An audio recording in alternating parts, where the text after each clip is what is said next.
Hi ನಮಸ್ಕಾರ ಎಲ್ಲರಿಗೂ welcome back to my channel Pushpa's vlogs. ನಾನಿವತ್ತು ಮೊಳಕೆ ಕಟ್ಟಿ ಸಾಂಬಾರು ಹೇಗೆ ಮಾಡೋದು ಹುರುಳಿಕಾಳಿಂದು ಅಂತ ತೋರಿಸ್ಕೊಡ್ತಾ ಇದ್ದೀನಿ. ಮೊದಲಿಗೆ ಒಂದು ಬಾಣಲೆ ಇಟ್ಕೊಂಡು ಸ್ವಲ್ಪ ಬೆಳ್ಳುಳ್ಳಿ, ಈರುಳ್ಳಿ, ಟೊಮೊಟೊ, ಎಣ್ಣೆ, ಸ್ವಲ್ಪ ಅರಿಶಿನದ ಪುಡಿ ಇದಿಷ್ಟು ಹಾಕ್ಕೊಂಡು ಫ್ರೈ ಮಾಡ್ಕೊಳ್ಬೇಕಾಗುತ್ತೆ. ನಂತರ ಪುದೀನ ಕೂಡ ಆ್ಯಡ್ ಮಾಡ್ಕೊಳ್ಬೇಕು. ಇದಿಷ್ಟು ಎಣ್ಣೆಲೇ ಬಾಡಿಸ್ಕೊಳ್ಬೇಕಾಗುತ್ತೆ ಹಸಿ ವಾಸನೆ ಹೋಗೋವರೆಗೂ. ಇವಾಗ ಸ್ಟವ್ ಆರಿಸ್ಕೊಂಡು ಶುಂಠಿ ಕೂಡ ಅದಕ್ಕೆ ಹಾಕ್ಕೊಳ್ತಾ ಇದ್ದೀನಿ. ಸ್ವಲ್ಪ ಹುರ್ಗಡ್ಲೆ, ಲವಂಗ, ಸ್ವಲ್ಪ ಚಕ್ಕೆ, ಒಂದು 2 ಇಂಚಷ್ಟು ಇದಿಷ್ಟು ಕೂಡ ಅದರೊಳಗಡೆ ಹಾಕ್ಕೊಂಡು ಒಟ್ಟಿಗೆ ರುಬ್ಕೊಳ್ಳೋಣ ಅಂತ. ಮತ್ತು ಕಾಳು ಮೆಣಸು ಕೂಡ ಹಾಕ್ಕೊಳ್ತಾ ಇದ್ದೀನಿ. ನಂತರ ತೆಂಗಿನಕಾಯಿ ಕೂಡ ಸ್ವಲ್ಪನೇ ತೊಗೊಂಡಿದ್ದೀನಿ ನಾನು.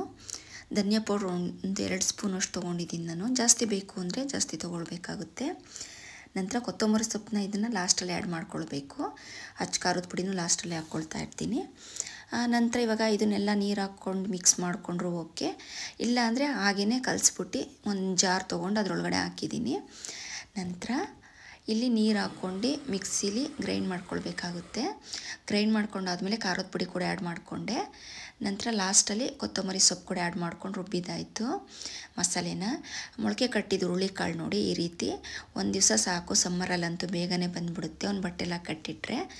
ನಂತರ ಸ್ಟವ್ ಹಚ್ಕೊಂಡು ಒಂದು ಬೇರೆ ಸಪ್ರೇಟ್ ಕಡಾಯಿ ಇಟ್ಕೊಂಡು ಅದಕ್ಕೆ ಒಂದು 2 ಟೇಬಲ್ ಸ್ಪೂನ್ ಅಷ್ಟು ಎಣ್ಣೆ, ಸಾಸಿವೆ, ಈರುಳ್ಳಿ ಒಂದು ಅರ್ಧ ತೊಗೊಂಡಿದ್ದೀನಿ, ಈರುಳ್ಳಿ ಮತ್ತು ಕರಿಬೇವು ಇದಿಷ್ಟು ಹಾಕ್ಕೊಂಡು ಸ್ವಲ್ಪ ಬಾಡಿಸ್ಕೊಳ್ಬೇಕಾಗುತ್ತೆ.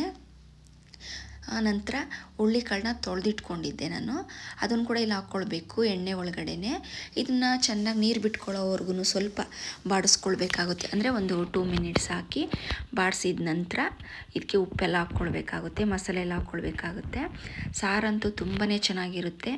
ಇವಾಗ ನಾನಿಲ್ಲಿ ಉಪ್ಪು ಹಾಕ್ಕೊಳ್ತಾ ಇದ್ದೀನಿ, ಒಂದು ಹಿಡಿಯುವಷ್ಟು.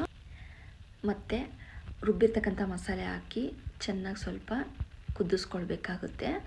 ಈಗ ನಾನು ಮಸಾಲೆ ಎಲ್ಲ ಆ್ಯಡ್ ಮಾಡ್ಕೊಂಡಿದ್ದೀನಿ ಇಲ್ಲಿ ರುಬ್ಬಿರ್ತಕ್ಕಂಥದ್ದು ಮತ್ತು ಹುರುಳಿಕಾಳು ಮೊಳಕೆ ಕಟ್ಟಿದ್ದು ಇದೆಲ್ಲ ಹಾಕಿ ಚೆನ್ನಾಗಿ ಬಾಡಿಸ್ಕೊಳ್ಬೇಕು. ಬೇಕು ಅನ್ನೋರು ಒಂದು ಆಲೂಗೆಡ್ಡೆ, ಬದನೆಕಾಯಿ ಕೂಡ ಹಾಕ್ಕೊಳ್ಬೋದು. ನಾನಿಲ್ಲಿ ಯಾವುದೇ ರೀತಿ ಬದನೆಕಾಯಿ ಆಗಲಿ ಆಲೂಗೆಡ್ಡೆ ಆಗಲಿ ಹಾಕ್ತಾಯಿಲ್ಲ. ನಂತರ ನೀರು ನಮಗೆ ಯಾವ ಅದಕ್ಕೆ ಬೇಕೋ ಅದಕ್ಕೆ ನೀರು ಹಾಕ್ಕೊಳ್ಬೇಕು. ತುಂಬಾ ಚೆನ್ನಾಗಿರುತ್ತೆ ಮೊಳಕೆ ಕಟ್ಟಿದ ಹುರುಳಿಕಾಳು ಸಾಂಬಾರಂತೂ. ನಾನು ಮುದ್ದೆಗೆ ಅಂತ ತೆಳುವಾಗೆ ಮಾಡ್ತಾಯಿದ್ದೀನಿ. ಮಾಮೂಲಿ ಕುಕ್ಕರಲ್ಲಾದರೆ 4 ವಿಷಲ್ ಕೂಗಿಸಿದ್ರೆ ಸಾಕು. ನಾನಿಲ್ಲಿ AMC ಪಾತ್ರೆ ಆಗಿರೋದ್ರಿಂದ ಲಾಸ್ಟಿಗೆ ಟರ್ಬೋಗೆ ಕೂಗಿಸ್ಕೊಳ್ತಾ ಇದ್ದೀನಿ. ಇದು ನೋಡಿ ಇವಾಗ ಟರ್ಬೋಗೆ ಬಂದಿದೆ ಮತ್ತು ಕೂಲ್ ಕೂಡ ಆಗಿದೆ. ತೆಗೆದು ಮುಚ್ಚಳನ ನೋಡಿ, ಸಾರು ತುಂಬಾ ಘಮ ಘಮ ಅಂತ ಇರುತ್ತೆ, ತುಂಬ ಚೆನ್ನಾಗಿ ಕೂಡ ಇರುತ್ತೆ.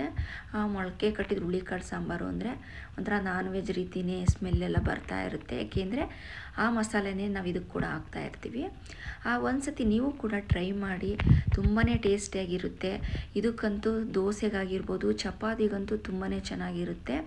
ಸ್ವಲ್ಪ ಚಪಾತಿಗೆ ಬೇಕು ಅಂದರೆ ಇನ್ನೊಂದು ಸ್ವಲ್ಪ ಗಟ್ಟಿಗೆ ಮಾಡ್ಕೊಳ್ಬೇಕಾಗುತ್ತೆ. ನಾನಿಲ್ಲಿ ಮುದ್ದೆ ಮತ್ತು ರೈಸ್ಗೆ ಅಂದ್ಬಿಟ್ಟು ಒಂದು ಮೀಡಿಯಮ್ ಅದಕ್ಕೆ ಮಾಡ್ಕೊಂಡಿದ್ದೀನಿ ಅಷ್ಟೇ. ಮೊಳಕೆ ಕಟ್ಟಿದ ಹುರುಳಿಕಾಳು ಸಾಂಬಾರಂತೂ ತುಂಬ ಚೆನ್ನಾಗಿ ಬರುತ್ತೆ. ನೀವು ಕೂಡ ಒಂದು ಸತಿ ಮನೇಲಿ ಟ್ರೈ ಮಾಡಿ ನೋಡಿ, ಕಮೆಂಟ್ ಕೂಡ ಮಾಡಿ ಯಾವ ರೀತಿ ಇರುತ್ತೆ ಅಂತ. ಇದಿಷ್ಟು ಇವತ್ತಿನ video. Thank you for watching. Bye.